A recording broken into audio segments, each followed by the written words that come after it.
Hello students, आज हम exercise 13.3 के क्वेश्चन स्टार्ट करते हैं। इसके थ्योरी हम पीछे वाले लेक्चर में डिटेल से पढ़ चुके हैं। ठीक है, अब हम क्वेश्चन सॉल्व करते हैं। तो एक्सरसाइज 13.3 थ्री डायमेंशनल ज्योमेट्री में देखिए, फर्स्ट क्वेश्चन में आपसे पूछा गया है कि एंगल निकालो। आप ये दो लाइन आपके पास गिवन है, इन दोनों लाइन के बीच में एंगल फाइंड आउट करो। तो एंगल फाइंड आउट करने के लिए यहाँ पे आपके पास ये जो वेक्टर है ये तो हो गया a1 वेक्टर, और लैम्डा के साथ जो लिखा हुआ है ना वो हो गया b1 वेक्टर। तो आप क्या कहोगे फर्स्ट पार्ट के लिए कि b1 वेक्टर जो है वो कितना है, i cap plus 2j cap minus 2k cap. Similarly b2 vector जो है वो क्या होगा, जो म्यू के साथ लिखा हुआ है 2i cap plus 4j cap minus 4k cap. अब आपको एंगल फाइंड आउट करना है दो लाइनों के बीच में। तो मैंने आपको डिटेल में समझाया था कि अगर आपको दो लाइनों के बीच में एंगल फाइंड आउट करना है तो आप उनकी डायरेक्शन रेशियोज के बीच में एंगल फाइंड आउट कर सकते हैं। तो ये एक्चुअली डायरेक्शन रेशियोज हैं। तो फॉर्मूला क्या बताया था मैंने आपको, cos theta is equal to b1 vector dot b2 vector divided by modulus of b1 vector and modulus of b2 vector. तो इन दोनों वेक्टर्स का जब आप डॉट प्रोडक्ट करेंगे तो कैसे करते थे, आई के कोफिशिएंट आपस में मल्टीप्लाई करते थे हम। तो 2 1 जा 2, यहां से कितना होगा +8, एंड यहां से भी आपके पास +8 हो गया, डिवाइडेड बाई अगर आप इसका मॉडुलस करेंगे तो आपके पास फर्स्ट का आएगा 1 यहां से 2, यहां से 2 का स्क्वायर 4 एंड 2 का स्क्वायर यहां से 4। तो आप कह सकते हैं √9 आएगा आपके पास यहां से। ओके, एंड यहां से सेकंड वाले वेक्टर जो b2 वेक्टर का मॉडुलस अगर आप करेंगे तो आपके पास आएगा √36। तो यहां से आप सोल्व करोगे तो 8 + 8 + 2 आपके पास आ गया 18 अपॉन, यहां से आप देखिए कितना आया 3, एंड यहां से कितना आया 6, यहां से भी आपके पास 18 आ गया, कैंसिल होके कितना है 1। तो कोस थीटा अगर 1 हो तो आप कह सकते हैं थीटा कितना आ जाएगा आपके पास 0 डिग्री। ठीक है, सिमिलरली अगर हम इसके सेकंड पार्ट की बात करें तो सेकंड पार्ट को कैसे सॉल्व करेंगे। देखिए सेकंड पार्ट में यहां से आपके पास क्या लिखा हुआ दे रखे हैं 3 + लैम्डा आई कैप है। तो सबसे पहले हमें इसको क्या करना चाहिए, यहां से जो लैम्डा वाले टर्म्स हैं उनको हमें एक साथ लिखना चाहिए, और जिनमें लैम्डा नहीं आ रहा उन सभी को हमें एक साथ लिखना चाहिए। ठीक है, तो देखिए जो ये हमारे पास फर्स्ट लाइन है इसको हम कैसे लिख सकते हैं। देखिए फर्स्ट लाइन को हम लिखेंगे यहां से r vector is equal to 3i cap plus 2j cap plus 2k cap, plus सभी से लैम्डा मैंने कॉमन ले लिया, और कॉमन लेने के बाद जो है वो कितना लिखा जाएगा यहां से i cap plus 2j cap minus 4k cap. Okay, similarly आपके पास सेकेंड लाइन तो लिखी हुई दे रखी है, तो आप इसको तो समझिए क्या b1 वेक्टर तो किसको समझोगे आप, i plus 2j minus 4k, and b2 vector जो है वो कितना हो जाएगा यहां से 3i cap plus 2j cap minus 6k cap. अब अगर मैं इन दोनों के बीच में एंगल कैलकुलेट करना चाहता हूं तो फॉर्मूला क्या था, b1 vector dot b2 vector upon modulus of b1 modulus of b2। तो अगर आप इसका इससे डॉट प्रोडक्ट करोगे तो आपके पास आएगा यहां से 3 1 जा 3 प्लस 4 प्लस 24 अपॉन इस फर्स्ट का अगर मॉडुलस आप लेते हो तो आपके पास आएगा √49 आ जाएगा, यहां से आएगा 21। ठीक है, यहां से 16 + 4 + 1 21 आएगा, एंड यहां से 36 + 4 + 9 तो आपके पास यहां से √49 आ जाएगा।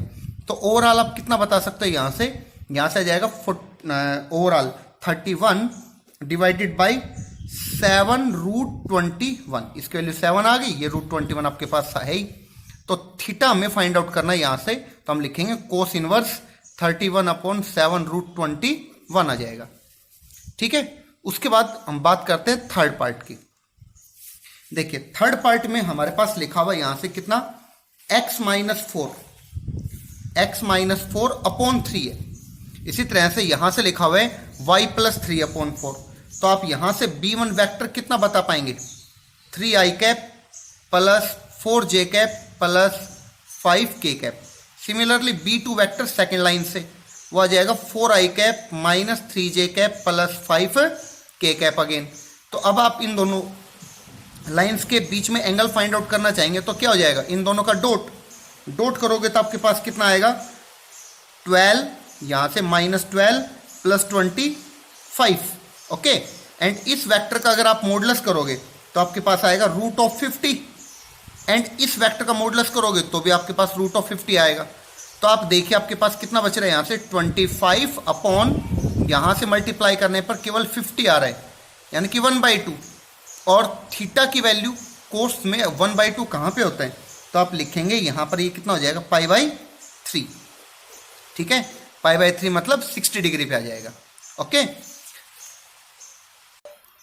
अब देखिए स्टूडेंट्स इसका फोर्थ पार्ट, यहां से आप जज कर पाएंगे कि जो b1 वेक्टर है वो कितना यहाँ से जो इसके डायरेक्शन रेशियो से रिलेटेड होगा 2i cap 2j cap plus 1k cap, and b2 vector है वो कितना 7 to 12 से आ रहा है, तो 7i cap plus 2j cap plus 12k cap. Okay, अब आप एंगल अगर फाइंड आउट करना चाहते हैं इन दोनों के बीच का तो क्या आएगा, इसको इससे मल्टीप्लाई करेंगे 14 प्लस 4 प्लस 12 अपॉन, अगर इस वेक्टर का आप मॉडुलस करते हैं तो कितना आएगा आपके पास √9, एंड इस वेक्टर का मॉडुलस करेंगे तो आपके पास रूट आएगा 197। ठीक है, अगर आप इसको सिंप्लीफाई करेंगे तो देखिए आपके पास आएगा ऊपर तो 30 और यहां से आ रहा है कितना 3, √197 है, इसको अगर आप कैंसिल करेंगे तो 10/√197 आएगा। ठीक है, उसके बाद अगर मैं यहां से थीटा की वैल्यू कैलकुलेट करना चाहता हूं तो आ जाएगा कोस इनवर्स 10/√197। ओके, ये एंगल हो गया इन दोनों लाइन के बीच का। उसके बाद हम इसका फिफ्थ पार्ट करते हैं। देखिए फिफ्थ पार्ट में सबसे पहले यहां पर 5 - x लिखा हुआ है। ओके, तो 5 - x को आप ठीक से लिखें क्योंकि हमें अब पता है कार्टेशियन फॉर्म में पहले x होना चाहिए, तो इसको अगर मैं ठीक से फॉर्म में लिखूंगा तो इसको कुछ लिखा कैसे जाएगा, x - 5/-3, यहां से y + 3/-2। अच्छा, अब यहां देखिए यहां पे बहुत सारे स्टूडेंट्स गलत करते हैं, इसको कैसे लिखेंगे, कोमा लगा कि z = 5 लिखा गया। अगर मैं इसको यहां पे इक्वल टू लिखना चाहता हूं तो z = 5 था तो इसको लिखूंगा मैं z - 5/0। Okay, similarly second line तो आपके पास कितनी है x/1, लेकिन यहां पे 1 - y था, उसको आप क्या लिखेंगे y - 1 डिवाइडेड बाई कितना आना चाहिए आपके पास यहां से -3। ओके, आफ्टर दैट यहां पे z - 5/2। ओके, अब आप देखिए हमें कोस थीटा चाहिए तो b1 वेक्टर किन के हेल्प से बनेगा, जो इनके डायरेक्शन रेशियोज हैं -3 -2 0, और b2 वेक्टर कहां से आएगा 1 -3 एंड 2 के हेल्प से। तो इसको आप इससे मल्टीप्लाई करेंगे तो आपके पास आएगा -3, इसको इससे अगर आप मल्टीप्लाई करेंगे तो आपके पास आएगा यहां से कितना, यहां से आप अगर मल्टीप्लाई करेंगे तो +6। ओके, एंड यहां से मल्टीप्लाई करेंगे तो 0 आ रहा है आपके पास, और इसका अगर रूट करोगे तो आपके पास आएगा कितना, यहां से 9 + 4 13 आ गया रूट के अंदर, एंड यहां से 1² + 9 आ जाएगा +4 आ जाएगा, तो ओवरऑल यहां से 14 आ गया। ठीक है, तो आप कह सकते हैं ऊपर तो 3 आ रहे हैं और नीचे आ जाएगा, इन दोनों का आप मल्टीप्लाई करोगे। ठीक है, तो √182 आ जाएगा, तो थीटा की वैल्यू आ जाएगी आपके पास यहां से cos inverse 3/√182। Okay okay students, अब देखिए question number second. Question number second में आपको कह रहा है कि find the angle between the pair of lines having direction ratios. ये आपके पास डायरेक्शन रेशियोज हैं, तो एंगल कैसे फाइंड आउट करोगे, मतलब आप कह सकते हो ये A1 B1 C1 है, ये A2 B2 C2 है, तो आपको एंगल निकालने का फॉर्मूला पता है। क्वेश्चन नंबर सेकंड में cos theta = A1 A2 plus B1 B2 plus C1 C2 upon square root of A1 square plus B1 square plus C1 square. उसके बाद आपके पास आएगा यहाँ से A2 square plus B2 square plus C2 square. Okay, अब आप ये समझिए कि ये A1 B1 C1 है, ये A2 B2 एंड C2 है। ठीक है, इस फॉर्मूले में इनको सब्सटीट्यूट करो। तो सब्सटीट्यूट करने से आपके पास कितना आएगा, 5 को तो किससे मल्टीप्लाई करेंगे आप, -3 से। उसके बाद प्लस यहां से जो -12 था उसको आप किससे मल्टीप्लाई करेंगे, 4 से। उसके बाद 13 जो है उसको आप मल्टीप्लाई करेंगे किससे, 5 से। ओके, उसके बाद डिवाइड में आप कितना लिखेंगे, यहां से रूट ऑफ 5 का स्क्वायर 25 आ जाएगा, 12 का स्क्वायर 144 आएगा एंड 13 का स्क्वायर 169 आएगा आपके पास। ठीक है, एंड रूट ऑफ ये -3 है, -3 का स्क्वायर 9 आएगा आपके पास, प्लस उसके बाद 4 है, 4 का स्क्वायर 16 आएगा। अच्छा, उसके बाद 5 है तो आप कितना लिखेंगे यहां से, 25। तो आप यहां से ऑब्जर्व कर रहे हो कितना आएगा आपके पास, -15 -48 plus 65 divided by root of 338 and root of 50। Okay, इसको अगर आप सिंप्लीफाई करेंगे तो आपके पास न्यूमिनेटर में आ रहा है 2 एंड डिनोमिनेटर में क्या लिखेंगे, इसको आप फैक्टराइज कर लेंगे इसको, तो इसको लिख पाएंगे आप 3 root of 2। Okay, 3 root of 2 and root 50 को आप लिख सकते हैं यहां से 5 रूट 2।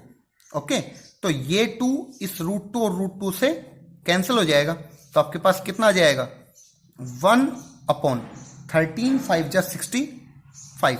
तो कोस थीटा की वैल्यू आपके पास कितनी आ गई, 1/√65 आई। तो आप क्या कह सकते हैं यहां से, थीटा कितना आ जाएगा, कोस इनवर्स 1/65। ओके, अब इसका सेकंड पार्ट देखिए। सेकंड पार्ट में आपके पास लिखा हुआ है यहां से कितना, यहां से लिखा हुआ है 1 1 2। ये तो इसके डायरेक्शन रेशियोज हैं फर्स्ट लाइन के A1 B1 C1, और सेकंड लाइन के जो डायरेक्शन रेशियो वो कितना है, √3 - 1, नेक्स्ट है -√3 - 1 और 4। ठीक है, तो आप इसका एंगल कैसे कैलकुलेट करेंगे देखिए। अगर मैं इसके सेकंड पार्ट की बात करूं तो सेकंड पार्ट में फॉर्मूला आपको पता है ऑलरेडी, फॉर्मूला हम पहले ही लिख चुके हैं, फॉर्मूला ये हम यूज करने वाले हैं यहां से। ठीक है, ये फर्स्ट पार्ट था। तो अब यहां पर A1 B1 C1 A2 B2 C2 की जगह पे आप वैल्यूज पुट करो, तो पुट करोगे तो आपके पास कितना आएगा, cos theta is equal to 1 into √3 - 1। ठीक है, उसके बाद plus 1 into -√3 - 1 plus 2 into 4 divided by square root लिखेंगे, तो 1 1 एंड 2 का, तो 1 + 1 + 4 आ जाएगा यहां से।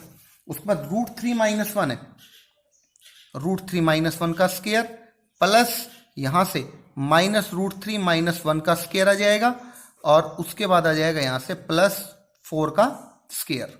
ठीक है, तो यहां से अगर आप इसको सिंप्लीफाई करेंगे ऊपर, तो न्यूमिनेटर में तो आपके पास आएगा √3 - 1 -√3 - 1 +8 एंड यहां से आएगा √6, और इसका जब आप फॉर्मूला खोलेंगे एंड इसका फॉर्मूला खोलेंगे। ठीक है, और +4 का स्क्वायर 16, तो ओवरऑल आपके पास 24 बचने वाला है। यहां से ये कैंसिल हो जाएगा, यहां से -2 + 8, तो ओवरऑल आएगा आपके पास यहां से 6 अपॉन, यहां से आप लिख सकते हैं कितना, √6, और 24 को क्या लिख पाएंगे आप यहां से, 2√6। तो इस √6 से 6 बन जाएगा और वो कैंसिल हो जाएगा, तो 1/2 आया। तो cos theta is equal to 1/2, तो थीटा की वैल्यू है वो कितनी आएगी, π/3 आएगी यहां से। ओके, 60। ये था इसका सेकंड। नेक्स्ट क्वेश्चन नंबर 3 की बात करते हैं। देखिए क्वेश्चन नंबर 3 में क्या बोला गया है कि show that the lines this and this are perpendicular to each other. ठीक है, हमें पता है कि दो लाइनें हैं वो परपेंडिकुलर कब होती हैं, जब A1 A2 plus B1 B2 plus C1 C2 की वैल्यू कितनी आ जाए, 0। तो हम यहां से डायरेक्शन रेशियोज ऑब्जर्व करते हैं। देखिए फर्स्ट लाइन में जो डायरेक्शन रेशियोज है वो क्या है, 7 -5 एंड 1। तो 7 लिखा, -5 लिखा मैंने, 1 लिखा, A1 B1 एंड C1 की जगह पे। ओके, अब A two B two C two की जगह पे भी मुझे वैल्यूज लिखनी है यहाँ से, तो मैं उनकी वैल्यूज क्या लिखता हूँ देखिए। तो आपके पास सेकंड लाइन के डायरेक्शन रेशियोज हैं 1 2 3, तो यहाँ पे आप 1 लिखें, 2 लिखें, 3 लिखें। 0 अगर ये आ गया तो आप कह सकते हैं दोनों लाइनें परपेंडिकुलर हैं। तो यहाँ से देखिए आपके पास कितना आएगा 7 माइनस 10 प्लस 3, तो आपको क्लियरली समझ में आ रही है। तो 0 आ गया, 0 आ गया तो कहोगे इसका मतलब क्या है कि जो गिवन लाइंस हैं that are perpendicular. Okay, next question number 4। Question number 4 देखिए, क्वेश्चन नंबर 4 में बताया गया है यहां से कि आपको क्या फाइंड आउट करना है। यहां से find the perpendicular distance from the points to the given line. Given line से आपको परपेंडिकुलर डिस्टेंस फाइंड आउट करना है। तो देखिए इसका एक मैंने आप लोगों को सिंपल सा फॉर्मूला बताया था कि अगर आपके पास कोई पॉइंट दिया हुआ है, ठीक है, लेट अस सपोज ये कोई पॉइंट आपके पास P, इसके कोऑर्डिनेट आपके पास x1 y1 z1 है, इसको आप P वेक्टर कंसीडर कर लो, और आपके पास कोई लाइन है यहां से, ठीक है, उस लाइन की जो इक्वेशन है वो है r vector is equal to a vector plus lambda b vector. तो अगर आप यहां से इसके ऊपर परपेंडिकुलर डिस्टेंस PQ कैलकुलेट करना चाहते हैं तो इसका एक फॉर्मूला बताया था मैंने आपको कि PQ is equal to P vector minus A vector cross B vector modulus divided by modulus of B vector. उसको सिंप्लीफाई करने के बाद हम इसके आगे यूनिट्स लिखेंगे क्योंकि ये डिस्टेंस है, बेसिकली ये डिस्टेंस है, ठीक है। अगर हम फॉर्मूले से इसको कैलकुलेट करना चाहते हैं तो इसके दो मेथड है। फर्स्ट मेथड हम यहाँ पे ये डिस्कस करने वाले हैं। तो कैसे कैलकुलेट करेंगे देखिए, अगर मैं इसके फर्स्ट पार्ट की बात करूं, फोर्थ के फर्स्ट की, तो आपके पास जो पॉइंट है वो तो कितना है यहाँ पे 2 1 एंड 3 है, और जो लाइन है बेसिकली वो लाइन क्या है आपके पास यहाँ से एक्स एक्सिस है, ठीक है। तो एक्स एक्सिस की इक्वेशन क्या होती है? एक्स एक्सिस की इक्वेशन देखिए, हमें पता है 3 डायमेंशनल ज्योमेट्री में एक्स एक्सिस को इक्वेशन जो होती है वो होती है y is equal to 0 and z is equal to 0, ठीक है। दोनों y is equal to 0 and z is equal to 0, ठीक है। इन दोनों से जो लाइन की इक्वेशन बनेगी वो बेसिकली क्या बन सकती है? वो बनेगी x माइनस 0 अपॉन 1, उसके बाद y minus 0 upon 0, next one is z minus 0 upon 0, ठीक है। तो आप यहां से क्या कैलकुलेट करेंगे कि आपके पास p वेक्टर जो है वो तो कितना है यहां से 2i cap plus j cap plus 3k cap, और जो a वेक्टर है वो कितना है यहां से 0 0 0, यानी कि 0i cap plus 0j cap plus 0k cap, और जो b वेक्टर है वो आपके पास कितना लिखा हुआ है i cap plus 0j cap plus 0k cap. तो अब हमें कैलकुलेट क्या करना पड़ेगा? p vector minus a vector और फिर b वेक्टर से उसका क्रॉस प्रोडक्ट, ठीक है। तो कैसे कैलकुलेट करते हैं देखिए, यहां से आपके पास p vector minus a vector जो है उसकी वैल्यू आएगी p vector minus a vector की वैल्यू हमें देखनी है, ठीक है। तो p vector minus a vector के लिए आप कैसे कैलकुलेट करेंगे? p वेक्टर कितना था आपके पास? यहां से 2 1 3 था, ठीक है। तो 2 1 3 में से आप 0 0 0 को सब्ट्रैक्ट करना चाहेंगे तो 2 1 3 ही आपके पास बचेगा, 2i cap plus 1j cap plus 3k cap, okay. फिर आपके पास b वेक्टर तो ऑलरेडी है ही, कितना i cap plus 0j cap plus 0k cap. उसके बाद आप यहां से देखिए p vector minus a vector cross b vector. तो क्रॉस वेक्टर निकालने का मेथड क्या समझाया मैंने आपको कि आप डिटर्मिनेंट कैलकुलेट कीजिए, ठीक है। आप डिटर्मिनेंट कैलकुलेट कीजिए, आपके पास यहां पर i cap j cap k cap आएगा, और फिर यहां पे i कैप जो है उसकी वैल्यू कितनी है 2 1 3 1 0 0, b वेक्टर को हो गया। अब आप इसको एक्सपेंड करो। अब एक्सपेंड हमें किसका लॉन्ग करना चाहिए? जहां पे मैक्सिमम जीरोज आ रहे हैं। तो अगर मैं थर्ड रो के लॉन्ग इसको एक्सपेंड करूंगा तो कितना आएगा यहां पर 3j cap minus k cap, ये एक वेक्टर आ गया। अब फॉर्मूला क्या था आपके पास परपेंडिकुलर डिस्टेंस फाइंड आउट करने का, जिसको मैंने PQ कंसीडर किया था? वो था आपके पास p vector minus a vector cross B vector modulus upon modulus of b vector. ठीक है, तो इसका मॉडुलस अगर आप करोगे तो आपके पास कितना आएगा न्यूमिनेटर में 9 + 1। ठीक है, और नीचे कितना आएगा, b क्या था, b था आपके पास 1 0 0, तो ये तो आ जाएगा 1 का स्क्वायर प्लस 0 का स्क्वायर प्लस 0 का स्क्वायर, तो ओवरऑल कितना आया √10। अब बहुत सारे स्टूडेंट गलती क्या करते हैं, यहां तक इसको छोड़ देते हैं। ठीक है, हमें करना क्या है, इसके आगे यूनिट्स और लिखना है क्योंकि ये डिस्टेंस को रिप्रेजेंट कर रहे हैं। ओके, अब बात करते हैं इसके सेकंड पार्ट की। देखिए सेकंड पार्ट में ये जो लिखा हुआ है ये तो हो गया p वेक्टर। ठीक है, यहां से यहां तक a वेक्टर हो गया, ये b वेक्टर हो गया। ठीक है, तो आप इसी फॉर्मूले से इसको करके देखेंगे। उसके बाद यहां से ये तो बनेगा p वेक्टर, a वेक्टर क्या बनेगा 1 -1 एंड -10 के साथ i j के लगाओगे, किसके साथ 1 -1 एंड -10। ठीक है, और b वेक्टर क्या बनेगा 2 -3 एंड 8 के साथ। ठीक है, फिर आप इसी पैटर्न को फॉलो करेंगे। ठीक है, आपकी प्रैक्टिस के लिए मैं इसका फोर्थ पार्ट और करवा रहा हूं। ठीक है, तो फोर्थ पार्ट में क्या लिखा हुआ है 2 3 4। ठीक है, तो हम यहां से डायरेक्टली लिखते हैं 2 3 4 है, उसको अगर आप p वेक्टर जनरेट करना चाहेंगे तो p वेक्टर हो जाएगा 2 3 एंड 4 i j k लिख के। उसके बाद a vector and b vector लिखना चाहेंगे।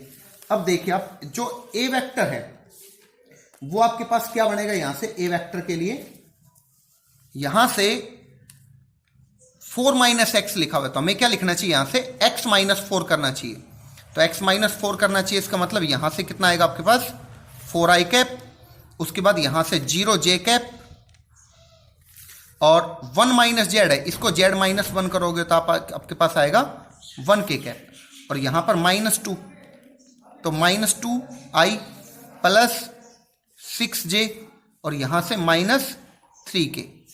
ठीक है, अब आप देखिए p vector minus a vector, इसकी वैल्यू कितनी आ जाएगी, p vector minus a vector की वैल्यू, इसमें से आप इसको सब्ट्रैक्ट करो तो -2i कैप, इसमें से इसको सब्ट्रैक्ट करोगे तो 3j कैप एंड यहां से आएगा 3k कैप। ओके, अब हमें क्या चाहिए, हमें चाहिए यहां से p vector minus a vector, p vector minus a vector cross b vector. तो देखिए p vector minus a vector तो ये और b वेक्टर आपके पास ही है, तो क्रॉस कैसे फाइंड आउट करते थे आप, डिटरमिनेंट मेथड से। यहां पर i j k लिखेंगे और p माइनस a की वैल्यू -2 3 एंड 3 हो जाएगा, और उसके बाद b की वैल्यू कितनी है, यहां से ये -2 6 एंड -3 हो जाएगी। ओके, अब आप इसको एक्सपेंड कीजिए, एक्सपेंड करोगे तो यहां पे i कैप लिखा मैंने, यहां पे कितना आएगा -9, और तो मैं लिख देता हूं इसको -9 एंड यहां से आ जाएगा 18 -18। उसके बाद -j कैप, अब j कैप के साथ क्या आएगा, यहां से ये लाइन छोड़ दोगे आप, ये लाइन छोड़ दोगे तो इसको इससे मल्टीप्लाई करोगे 6 और इसको इससे मल्टीप्लाई करोगे तो +6। ओके, क्योंकि एक माइनस हमें एक्स्ट्रा लगाना होता था, यहां से प्लस k कैप के साथ। अब k कैप के साथ चलेंगे तो यहां से आएगा -12 एंड यहां से +6। ओके, तो आपके पास आया यहां से -27i कैप, यहां से -12j कैप एंड यहां से -6k कैप। ठीक है, अब आपको यहां से क्या कैलकुलेट करना है, PQ डिस्टेंस कैलकुलेट करने थी। फॉर्मूला आपके पास क्या था, फॉर्मूला ये वाला फॉर्मूला था आपके पास, P माइनस A और B का जो क्रॉस प्रोडक्ट है उसका मॉडुलस करना है। तो अगर आप इसका मॉडुलस करेंगे तो आपके पास आएगा ऊपर 27 का स्क्वायर, मतलब -27 का स्क्वायर प्लस यहाँ से -12 का स्क्वायर प्लस -6 का स्क्वायर आ जाएगा, और डिनोमिनेटर में आएगा b का जो मॉडुलस है। b का मॉडुलस कितना था, b क्या था, ये वाला वेक्टर था, तो अंडर रूट यहाँ से आएगा -2 square plus 6 square plus -3 square. ठीक है, तो इसको तो आप लिखेंगे यहाँ से, नीचे तो आ रहा है कितना 36 9 4 49 7 आ गया, और ऊपर आएगा √909। ठीक है, 909 आ गया। अब आप इसमें से क्या कर सकते हैं, यहां से 9 कॉमन लेंगे, 9 कॉमन लेंगे तो 3 बनेगा बाहर आके, और रूट के अंदर हो जाएगा 101/7। उसके आगे क्या याद रखेंगे, लिखना क्या है हमें, यहां से यूनिट्स इसके आगे लिखना है। ओके, ये था आपके पास क्वेश्चन नंबर 4। ठीक है, क्वेश्चन नंबर 4 के मैंने आपको फर्स्ट पार्ट और फोर्थ पार्ट बता दिया है, सेकंड और थर्ड पार्ट आप अपने आप ट्राई करें। उसके बाद क्वेश्चन नंबर 5 है। क्वेश्चन नंबर 5 में find the foot of the perpendicular from the point 1, 2, 3 to the line. अब देखिए इस क्वेश्चन को हम कैसे करेंगे। आपके पास कोई पॉइंट है यहां से 1, 2, 3 और आपके पास जो लाइन है उसकी इक्वेशन दे रखी है यहां से x - 6 upon 3, y - 7 upon 2 and z - 7 upon -2। ठीक है, अब आपको कह रहा है कि इस P पॉइंट से यहां से आप परपेंडिकुलर डालो, ठीक है, इस लाइन के ऊपर जो कि Q होगा।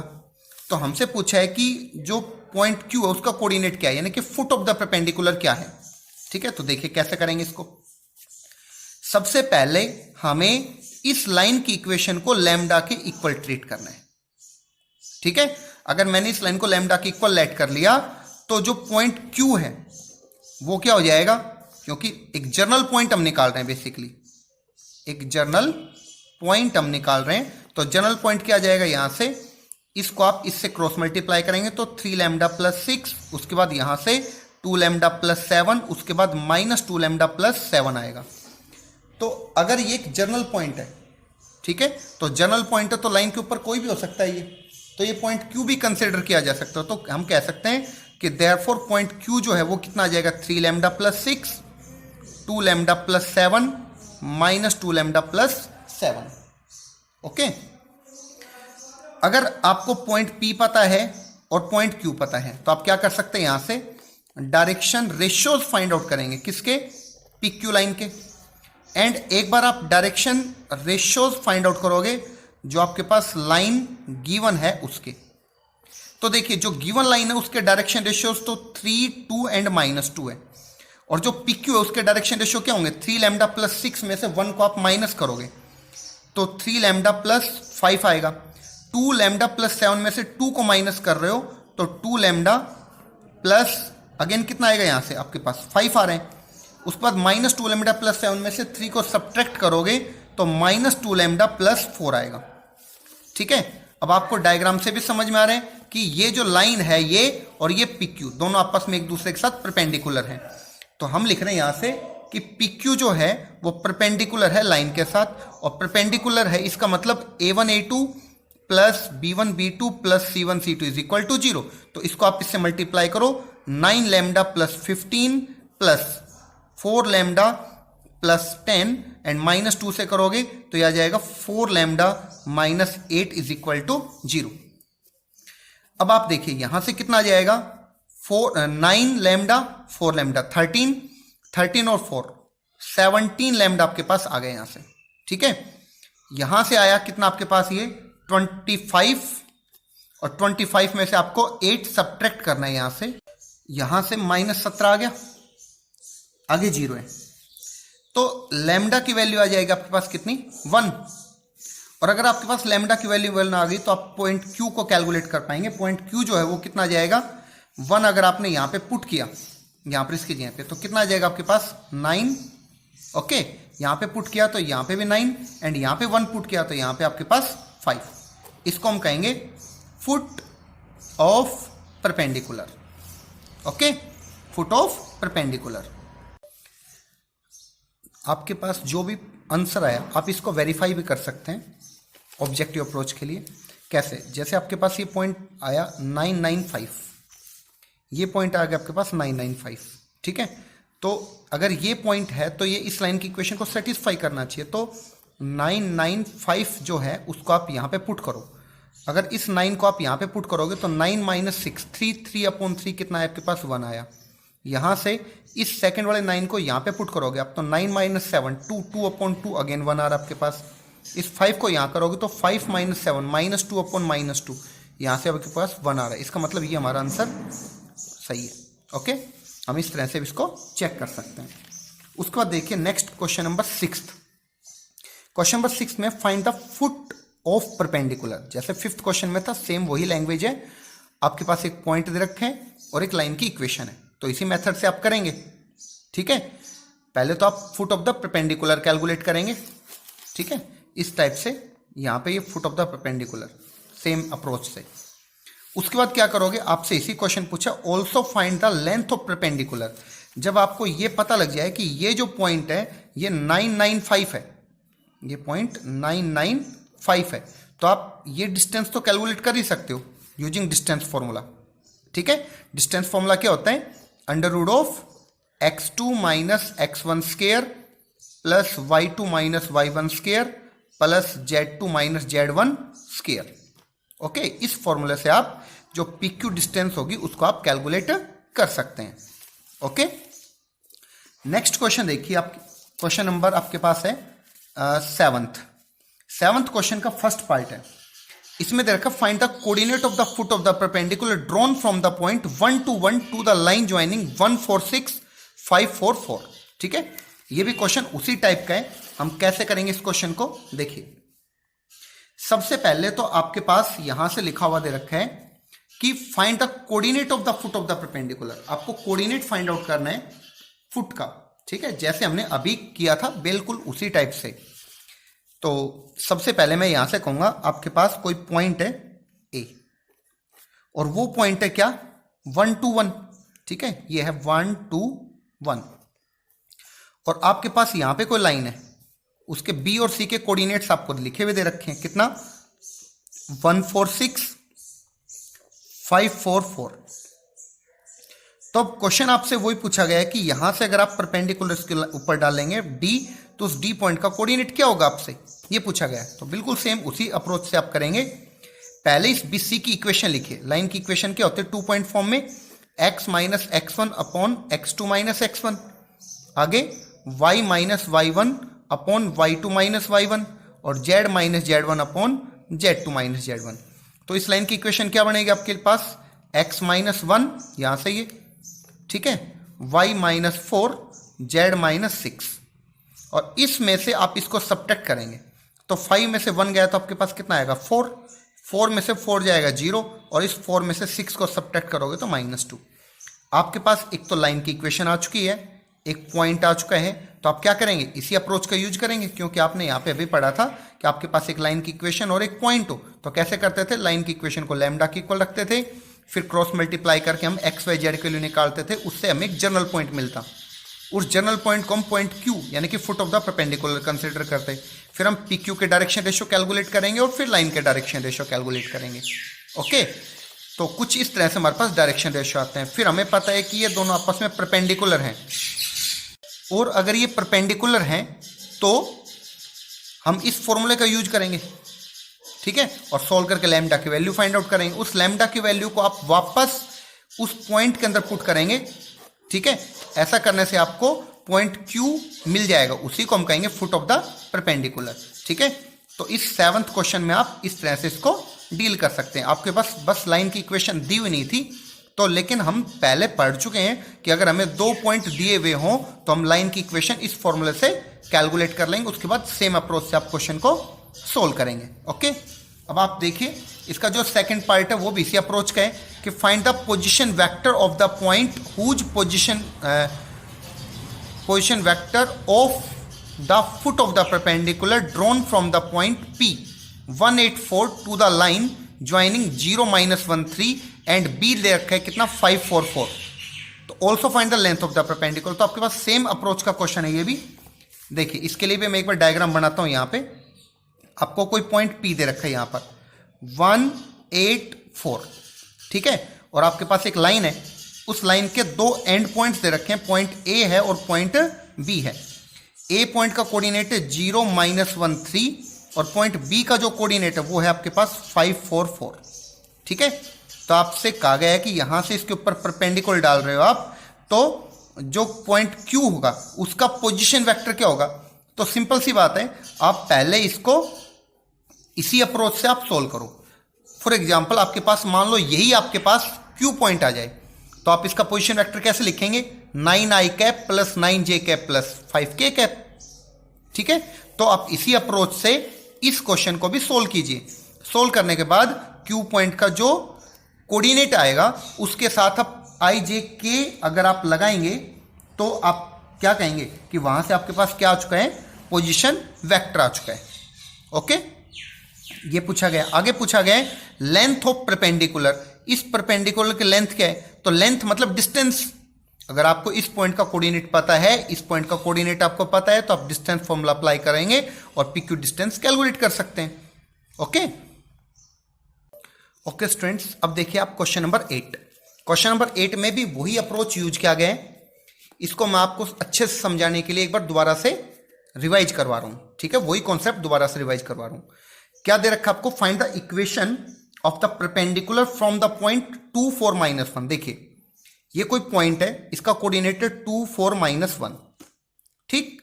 और आपके पास यहां पे कोई लाइन है, उस लाइन की जो इक्वेशन है वो आपके पास x + 5/1 is equal to y + 3/4 is equal to z - 6/-9। इस पॉइंट को मैं P कंसिडर कर रहा हूं और जो ये लाइन है आपके पास उसको मैं AB कंसिडर कर रहा हूं, ठीक है? यहां से परपेंडिकुलर जब हम डाल रहे हैं इसके ऊपर, तो फुट ऑफ द परपेंडिकुलर को मैं Q कंसिडर कर रहा हूं। ओके, अब आप देखिए सबसे पहला अप्रोच हमारा क्या था? हम इस लाइन को लैम्डा के इक्वल कंसिडर करते हैं। ऐसा करने से हमें एक जनरल पॉइंट मिलता है और जनरल पॉइंट का कोऑर्डिनेट क्या होगा? अगर मैं यहां से क्रॉस मल्टीप्लाई करूंगा तो क्रॉस मल्टीप्लाई करने से आपके पास आएगा लैम्डा -5 4 लैम्डा -3 -9 लैम्डा +6। और मैं यहां से कह सकता हूं कि ये क्यू पॉइंट ही है, क्योंकि जनरल पॉइंट है तो क्यू को भी कंसिडर कर सकते हैं फिर यहां से। तो लैम्डा -5, 4 लैम्डा -3 एंड -9 लैम्डा +6, ये पॉइंट क्यू आ गया आपके पास। ओके, नाउ अब मैं डायरेक्शन रेशियोज फाइंड आउट कर रहा हूं किसके? PQ के, and direction ratios of AB line के। तो AB लाइन जो है उसके डायरेक्शन रेशियोज आपके पास हैं 1 4 -9, और PQ के लिए लैम्डा -5 में से 2 को आप सब्ट्रैक्ट कर रहे हो तो कितना आएगा? लैम्डा -7। 4 लैम्डा -3 में से 4 को सब्ट्रैक्ट कर रहे हैं तो 4 लैम्डा -7 आ रहे हैं, और -9 लैम्डा +6 में से -1 को माइनस कर रहे हो तो प्लस कितना हो जाएगा? 7, ठीक है? अब आपको डायग्राम समझ में आ रहा है कि PQ और AB तो परपेंडिकुलर है। PQ लाइन है वो परपेंडिकुलर है AB के साथ। अगर परपेंडिकुलर है तो क्या फॉर्मूला बताया था मैंने? A1 A2 + B1 B2 + C1 C2 is equal to 0। अगर ऐसा है तो हम क्या लिखेंगे यहां से? अगर ये परपेंडिकुलर है तो आप इसको 1 से मल्टीप्लाई करोगे, इसको 4 से मल्टीप्लाई, और जो आपके पास ये लिखा हुआ है -9 लैम्डा +7, इसको आप -9 से मल्टीप्लाई करेंगे और सिंप्लीफाई करेंगे तो आप कितनी ऑब्टेन करेंगे? लैम्डा की जो वैल्यू है वो यहां से भी आपके पास 1 ही आ रही है, ठीक है? अगर लैम्डा की वैल्यू आई है तो इस लैम्डा की वैल्यू को आप कहां पुट करेंगे? इस पॉइंट Q के अंदर। तो अगर मैं लैम्डा की जगह पे 1 यहां पे पुट करूंगा तो 1 - 5, तो आप कितना ऑब्टेन कर रहे हैं? यहां से -4। सिमिलरली नेक्स्ट कितना आएगा? 1, और उसके बाद कितना आएगा? -3, ठीक है? अब आपसे पूछा क्या गया था इसमें? Equation of the perpendicular, foot of the perpendicular length, ठीक है? तो एक तो आपसे पूछा गया था फुट, तो इसको तो आप कहेंगे ये क्या आ गया आपके पास? ये तो फुट ऑफ परपेंडिकुलर आ गया, ठीक है? फिर आपसे इक्वेशन पूछी गई है तो इक्वेशन का फॉर्मूला क्या बताया था मैंने? x - x1 x2 - x1, उसके बाद y - y1 y2 - y1, और z - z1 z2 - z1। तो यहां से ये तो पॉइंट है x1 y1 z1, और जो ये पॉइंट है ये है x2 y2 z2। इसको अगर मैं इसमें सब्सटीट्यूट करता हूं तो x - 2 y - 4 z + 1 divided by x2 - x1, यानी कि -4 में से 2 को अगर माइनस किया गया, या आप 2 में से इसको माइनस कर सकते हैं, तो -6 आया, और 1 में से 4 को माइनस किया तो -3 आ जाएगा। -3 में से -1 को माइनस किया तो -2 आ जाएगा, ठीक है? ये आपके पास लाइन की इक्वेशन है, ठीक है? आप लाइन की इक्वेशन को ये भी लिख सकते हैं कि x - 2/6 okay is equal to y - 4/3 is equal to z + 1/2, ठीक है? तो ये हमसे पूछी गई थी क्या? इक्वेशन ऑफ PQ की इक्वेशन। ये सेकंड आंसर हो जाएगा PQ की इक्वेशन। उसके बाद आपसे पूछा गया इसकी डिस्टेंस क्या है PQ की, तो पी क्यू डिस्टेंस कैसे कैलकुलेट करेंगे, उसका फॉर्मूला आपको पता है, x2 minus x1 square plus y2 minus y1 square plus z2 minus z1 square. ठीक है, और उन दोनों पॉइंटों को जब आप इसमें पुट करेंगे तो आपके पास कितना आएगा, -4 minus 2 square plus 1 minus 4 square plus -3 minus plus 1 square. ठीक है, और इसको सिंप्लीफाई करेंगे तो कितना आ जाएगा यहां से 36 प्लस 9 प्लस 4, तो रूट ऑफ 49, और 49 का कितना आ जाएगा 7 यूनिट्स। ठीक है, ये वही डिस्टेंस है किसी पॉइंट की किसी लाइन से जो हम फॉर्मूला से कैलकुलेट करते थे। फॉर्मूला क्या था, P vector minus A vector cross B vector upon B vector का मॉडुलस, और न्यूमिनेटर में भी मॉडुलस लगाया था। इस फॉर्मूला से कैलकुलेट करते तो भी हमारे पास आंसर तो कितना आना था 7, लेकिन उस फॉर्मूले से जो ये इक्वेशन फाइंड आउट हमने की है, ठीक है, या और फुट ऑफ द परपेंडिकुलर निकाले, ये सब नहीं निकलता। ठीक है, तो हमें इस सेकंड मेथड की भी काफी जरूरत है। ओके, नेक्स्ट क्वेश्चन देखिए आप, क्वेश्चन नंबर आपके पास है 9th। तो क्वेश्चन नंबर 9th जो है उसमें क्या लिखा हुआ है, यहां से find the equation of line passing through A and B. ठीक है, तो ए और बी से आप लाइन की इक्वेशन निकाल लेंगे, तो ए और बी से लाइन की इक्वेशन क्या होगी वो देखिए, वो जाएगी x minus 0 y minus 6 z plus 9 divided by x2 minus x1, -3 में से 0 को माइनस करोगे, फिर -6 में से 6 को माइनस करोगे तो -12, एंड यहां से 3 में से -9 को करोगे तो 12 आया। ठीक है, ये आपके पास को लाइन की इक्वेशन आई। अब कहता है ए बी लाइन की इक्वेशन निकालनी थी हमें, यहां तक हमने ए बी लाइन की इक्वेशन कैलकुलेट की। अच्छा, उसके बाद कहता है if D is the foot of the perpendicular from drawn from A point C to the line A B. तो देखिए ये कोई पॉइंट सी है, कोऑर्डिनेट दे रखा है आपके पास 7 4 -1, और आपके पास कोई लाइन है, ये कोई लाइन है ए बी। इस ए बी लाइन की इक्वेशन कितनी है, x minus 0 upon -3 y minus 6 upon -12 z plus 9 upon 12। ठीक है, इसको आप और थोड़ा छोटा करेंगे तो ज्यादा अच्छा रहेगा। इसको किससे डिवाइड करो, -3 से डिवाइड कर लो, तो कितना लाइन को लिख सकते हो, इसको लिखेंगे x माइनस 0 अपॉन 1 और y minus 6 upon 4 z plus 9 upon -4। ठीक है, तो आप यहां से लिखेंगे कितना, डायरेक्शन रेशियोस चेंज कर लो, 1 4 -4। ठीक है, चेंज करेंगे तो हमारे लिए क्वेश्चन आसान रहेगा। अब आपसे पूछा गया कि यहां से अगर परपेंडिकुलर डाला गया है तो उस पॉइंट का नाम आपको दे रखा है यहां से डी, तो डी पॉइंट का कोऑर्डिनेट क्या होगा ये हमें फाइंड आउट करना है। ठीक है, और इक्वेशन ऑफ सी डी भी कैलकुलेट करनी है, ये सब हम पढ़ चुके हैं। ओके, नेक्स्ट क्वेश्चन में find the image of the point 353 to the line. तो इसको भी आप उसी तरह से कैलकुलेट करेंगे। देखिए यहां पे 353 आपके पास एक पॉइंट है और आपके पास एक लाइन है, यहां से x upon 1 is equal to, next है यहां से y minus 1 upon 2 is equal to z minus 2 upon 3। तो यहां से बोला